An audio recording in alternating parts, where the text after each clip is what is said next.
Jones Family Holiday to Queensland, Sydney to Rockhampton, written by Wilfred Masters Jones. This is an account of the Jones family's winter holiday, taken at the end of August 1969, in Australia. There were 5 of us, myself, my wife Jean, and twin daughters Anne and Margaret, aged 15, and my son Brian, aged 13. We headed north from Sydney, crossed the border into Queensland and travelled up the road known as Highway 1 with the intention of reaching Proserpine. Australia has often been described as a country of strange contrasts, and we found this, even on our short tour of 2,000 miles. We passed from floods to drought conditions in a distance of 200 miles and changed from a bitter cold wind coming off the sea at Port Macquarie to the heat of a tropical sun at Rockhampton.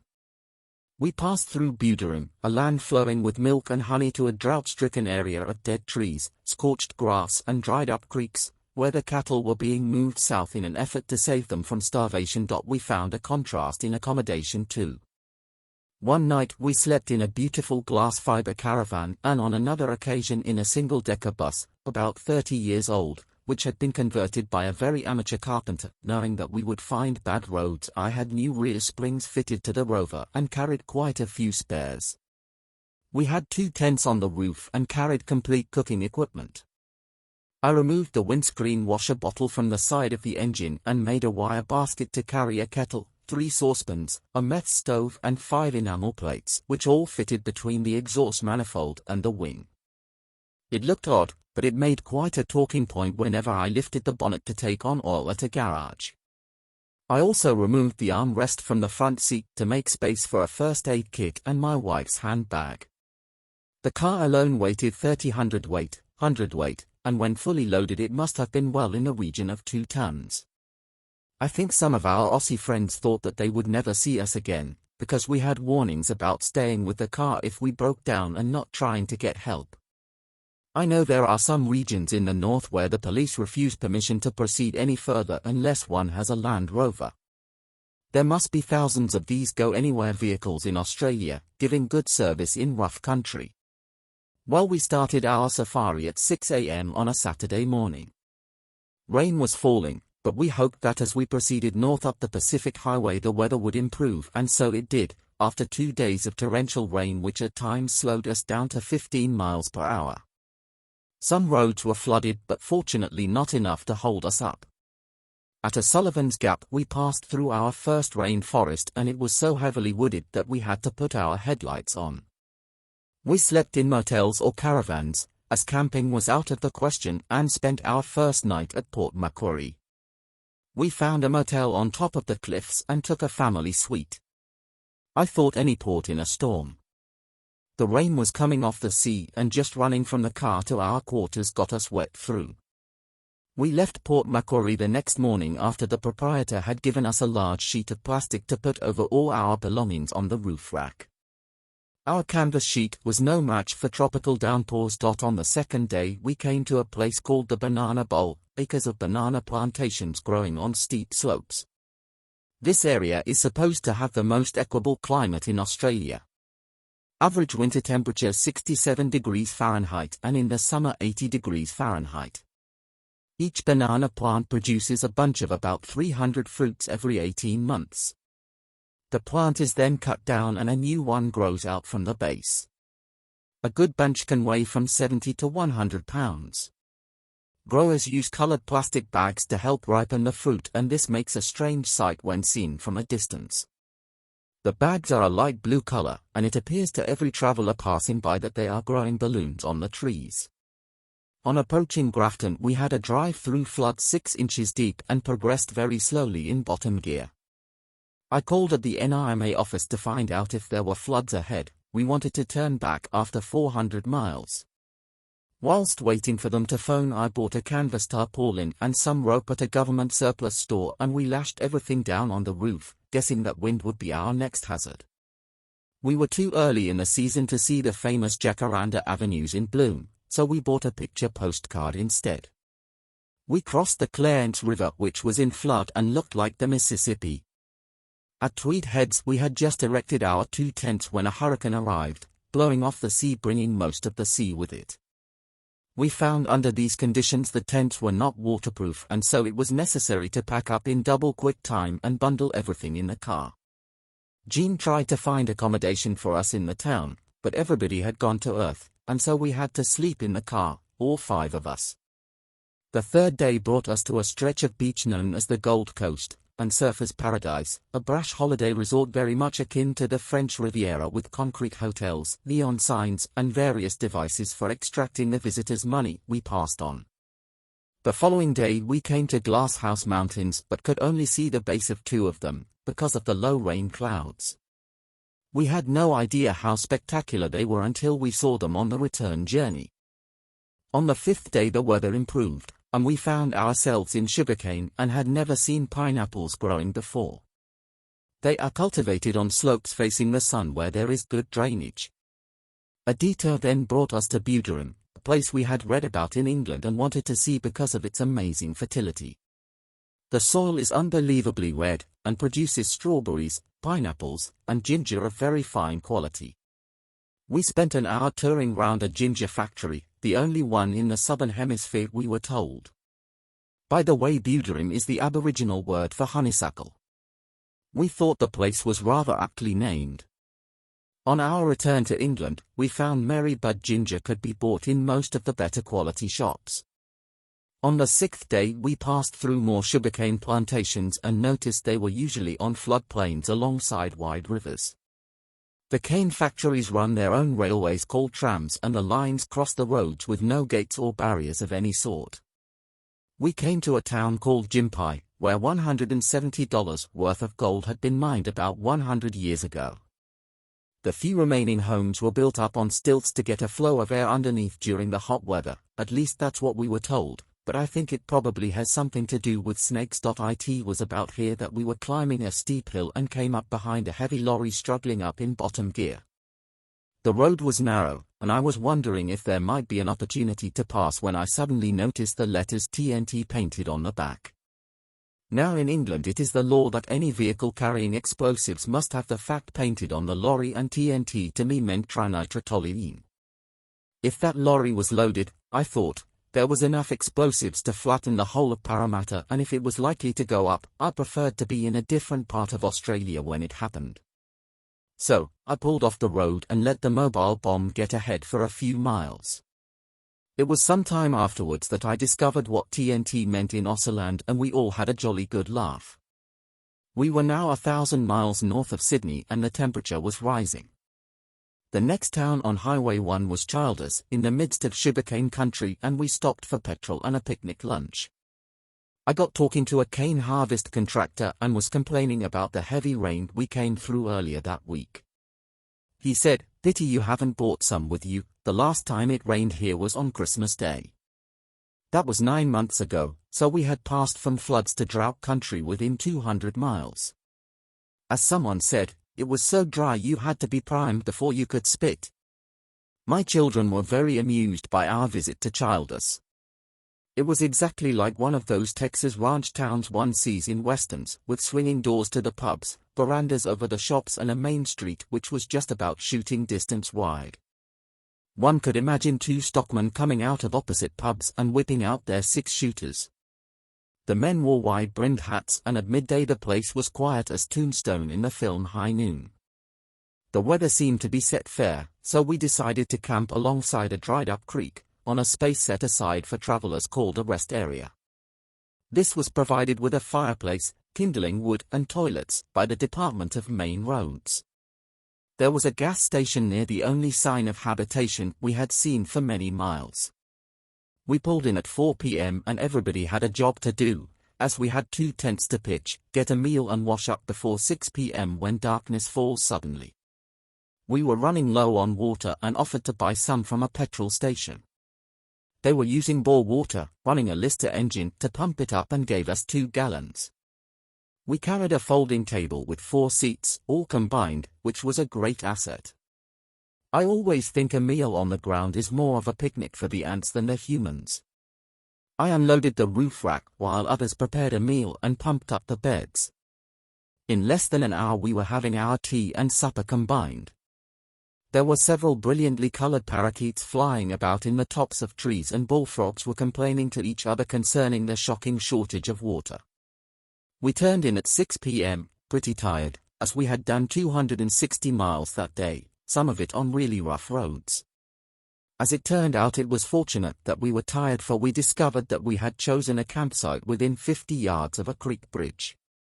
There was no harm in this if it hadn't been for the fact that most of the planks on the bridge were loose, and as soon as it got dark all the heavy lorries in Australia decided to make for Cairns, crossing the bridge like a herd of elephants stampeding in a drum factory. The next day we rose at 5 a.m. but couldn't strike camp until 8:30 a.m. because the tents were wet with dew. When we did get going, we found ourselves in real outback country and saw something we had been looking for: an Aboriginal stockman sitting well back on the rump of his horse watching over 500 head of Hereford cattle. Because of the drought, they were being moved south along recognized stock routes, and sometimes these routes paralleled the road. Miles and miles of barren country, no grass, all the trees dead, and no animals or birds. At least, so we thought, until a 2-foot lizard crossed the road in front of us. He froze on seeing us coming, and I straddled him with the wheels. This was lonely country, with mountain ranges to our left and the Pacific about 5 miles off to our right, and it was here that we had our worst moment of the whole trip. The bitumen road suddenly changed to rough corrugated gravel, and it was on the brow of a hill. I did not see the change in surface in time, and we took a series of potholes at speed, which nearly shook our teeth out. When I depressed the pedal to accelerate, the engine roared up, and I found that I had no drive. Immediately a broken back axle came into my mind as the car was slowing to a stop. How far was help, I wondered, and what could I do about it? As there was no grating noise, I thought I would try third gear, in case of a gearbox failure, and to my relief the drive picked up again. I then realized what had happened. The gear lever had jumped from top to neutral with the shocks from the road. When I returned to work and told them what a scare we had had, someone said, "That's not unusual here. Whenever I go into rough country, I get my wife to tie the gear lever to the floor with a piece of string once I've got into top." The further north we got, the warmer it became, and we passed cars with canvas water bags hanging from bars in front of the radiator. These bags hold about 2 gallons of water, and this is apparently the only way to carry it in high temperatures. It would be very hot water if carried in the boot. The evaporation through the canvas lowers the temperature of the water and keeps it cool enough to drink. It is something to do with the kinetic energy of molecules, but you will know all about that anyway. At midday we arrived at the Tropic of Capricorn and stopped to have a look at an aluminium pylon erected to mark the exact latitude of 23.5 degrees. The temperature was 85 degrees Fahrenheit, and we had crossed into the tropics. We were approaching Rockhampton and passed a lake with hundreds of herons and pelicans. Rockhampton was our furthest point north. It was a fine city with wide streets and coconut palms down the center, blazes of color everywhere with bougainvillea and poinsettias. Average temperature in the winter is 67 degrees Fahrenheit and only exceeds 95 degrees Fahrenheit for 17 days of the year. It has been known to go up to 114 degrees Fahrenheit. We had hoped to go further north than this, but the very bad weather we encountered at the start of our tour forced us to cut back our program because of time. Rockhampton was the best place we'd found so far, very clean and tidy with an obvious civic pride and very prosperous looking. We spent 2 nights in Rockhampton in a beautiful fiberglass caravan with a Morphy Richards fridge and electric cooker. A laundry was available with plenty of hot water and all the services the traveler could want. The trams ran down the center of Rockhampton, the driver ringing a bell to warn absent-minded motorists. We found the people in Queensland very friendly, and they live at a much slower pace than the Sydneysiders. On our second day at Rockhampton, we visited the copper mine at Mount Morgan, having a 3-hour conducted tour. An open-cut mine, 900 feet deep, the ore contains copper, silver, and gold, and the whole production goes to Japan. We saw the complete process from mechanical digging to ingot pouring. The ore is ground to a fine powder and separates out by a flotation process, leaving slurry of copper, silver, and gold. This is reduced to molten metal and poured into ingots weighing about 200 weight each. When we reached the retorts, they were just about to pour 5 tons of metal, and we saw the most spectacular fireworks display with sparks bouncing on the steel floor in all directions. The intense glare from the molten stream of metal and the showers of sparks made the place look like Dante's Inferno. I turned away to shield my eyes from the terrific heat and found I was facing one of the foundry workers. He had his name on a metal badge riveted to the front of his steel helmet, Alf Brimstone. I could hardly believe my eyes. When I got home, I looked up the Oxford English Dictionary, and there it was: brimstone, the fuel of hell fire. I thought Charles Dickens couldn't have thought up a more appropriate name if he'd tried. In the afternoon, the Botanic Gardens in Rockhampton were visited, and I discovered a new parking hazard. One had to look upwards before parking the car. Many palm trees were carrying coconuts, and if one of these dropped on the roof from 35 feet it would have left quite an impression. That evening we were preparing to turn in when my daughter spotted a large spider making for the light in the doorway. The sun had set, and I suppose the light attracted him in the caravan. He was on the side of the van, and I had nothing in my hands at the time, so I whipped out my knife and took a stab at it. This seemed to interfere with his steering mechanism, and he started to go round in circles, so I knocked him on the ground and trod on him. This was the first time we had seen a large spider since we came out to Australia, but of course we were in the tropics. The following day we started the return journey, and I drove 355 miles before 6 in the evening. I forgot to mention something we saw on the way to Mount Morgan. The road climbed up over a mountain range, and there were some very tight hairpin bends. To stop drivers from taking these bends too fast, the council had put posts in the middle of the road. Anyone taking a corner too fast and swerving out across the wrong side of the road might or might not live to regret it. We've traveled in several different countries but never seen this done before. I felt much safer when taking the outside of a sharp bend with a drop of 509 feet on my left. On our way back we saw the Glasshouse Mountains again, but this time in fine weather. What a fantastic sight! They were rising straight up from the pineapple groves like cones or candle snuffers. It was Captain Cook who gave them their name. At Brisbane we turned inland and left Highway 1 for a district called New England, with many Scottish names such as Glen Innes, Ben Lomond, Aberdeen, Warwick, Ipswich and Puddle Dock. We even came across a Welsh name, Llangollen. This was a rich tableland of pasture, citrus plantations, and grain fields. We climbed up through Cunningham Gap to the Darling Downs. When we reached Stanthorpe it was late afternoon, and we started looking for a caravan site. We had left it rather late for camping and for hiring a caravan too, for all we could get was a converted bus. When the Queensland border was reached, we went through the tick gate. An inspector examined the contents of our boot, saying he was looking for rocks and plants. I thought that fruit was the forbidden import. We now wished we had brought back some cheap pineapples. We had seen these at Namba. After the tick gate we pushed on to Tenterfield, the town of willows. You cannot imagine what a lovely sight it was to see the fresh green of waterside willows after the grey-green, sun-scorched eucalyptuses that we had passed for miles earlier on. Seeing a nice creek which looked a likely place for prospecting, the children tried their hand at gold panning and looking for gems. Although it was very rough, there was plenty of room for the 5 of us, and what it lacked in amenities it made up for in novelty. My children thought it was just the ticket, so we unloaded all our bags, passing everything right down the bus to the sleeping quarters at the back end. After our evening meal was finished and just when everyone was ready for bed, I couldn't resist the temptation to call out, "All change." Situated next to our bus were 2 old boys with permanent quarters in a small caravan and a couple of timber shacks in which they did their cooking. Another small shed rather intrigued us because we could see a small red flame through the cracks in the boards, and my wife was convinced they were running an illicit still. I think I rather spoiled the idea by suggesting that it could be a Kehler gas refrigerator.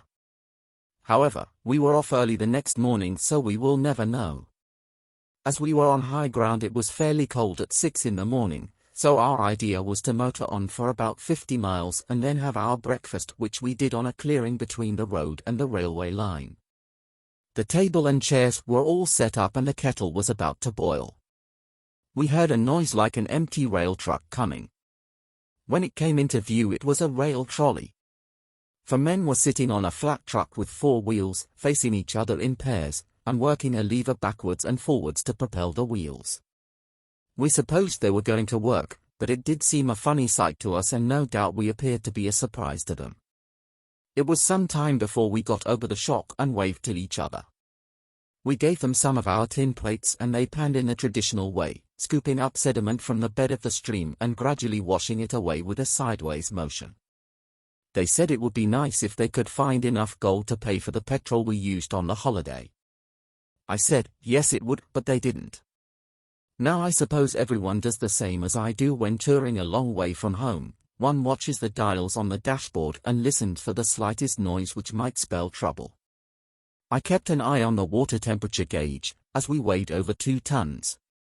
It normally reaches 76 degrees Fahrenheit, but suddenly it started to rise, and I wondered if the fan belt had gone, but fortunately it leveled off to 85. I carried a spare belt, but one must be a bit of a contortionist to change it. Then someone shouted from the back of the car, "We're now over 4,700 feet above sea level, we have just passed a sign." "Well, that accounts for it," I said, and relaxed once more, thinking the old car wasn't doing so bad after all, considering its age. We slept in a hired cabin at Glen Innes that night and explored Armadale the following morning. We were struck by the tidiness of the campsite at Glen Innes, but we very quickly found the reason. The owner employed a female person that took the role of warder, park keeper, snooper, and tidy-upper, all combined. One of our girls described her as a super pernickety fussy pants. We saw an old gentleman come out of the showers and go over to the clothesline to hang up his wet towel. All the space on the lines was taken up, so he draped his towel on a bush. Like a shot, Irma, that was the name we gave her, appeared from nowhere and ordered him to take it down, which he did pretty smart, as if he had been caught robbing the poor box. There was a mat on the step outside our cabin, and after all the children had brought in the cases from the car, it must have got displaced slightly. As soon as we were inside and shut the door, Irma came round and straightened it up. I could almost hear her saying under her breath, "Barbarians." 2 women went into the laundry, and we saw Irma hovering outside, ready to pounce, if they used too much water, left a tap running, or drew rude pictures on the walls. We drew the blinds of our cabin in case we should unwittingly commit a misdemeanor. I was going to run a line from our cabin to the roof rack of our car in order to air our tent, but I could see Irma rushing up like the Queen in Alice in Wonderland and screeching, "Off with his head." We escaped from Glen Innes Caravan Park early the next morning, and just before we reached Armadale we passed Thunderbolt Rock, where Fred Ward, the last of the New South Wales bushrangers, used to stand and survey the surrounding country looking for victims. Later we came to Kentucky Creek, where he was shot. On leaving the plateau country we descended into bush and saw our first live kangaroo, which was about 4 feet 6 inches tall. It crossed the road in front of us and jumped a fence. On reaching Singleton, the only accommodation we could find was the agricultural hotel. We were too tired to camp and the weather looked ominous. The next day we crossed the McDonald Range and ran into the first rain for 9 days, up Windsor. My wife kept a diary every day and also noted some of the more picturesque names of the creeks that we crossed. Cold Tea Creek, Boiling Point Creek, Jacob and Joseph, Christmas Creek, Old Darky Creek and Emigrant Creek were some of the names she noted. When we at last arrived home after our 2,500-mile tour, I looked at a map of Australia and found we had only travelled 1/6 of Highway 1, which is 7,664 miles long. It certainly is a big country. Our tour is something we will remember for the rest of our lives, and our only regret was that we failed to reach Cairns and the Great Barrier Reef, but of course one would require more time, and it was our first attempt at exploring more than 1,000 miles from home.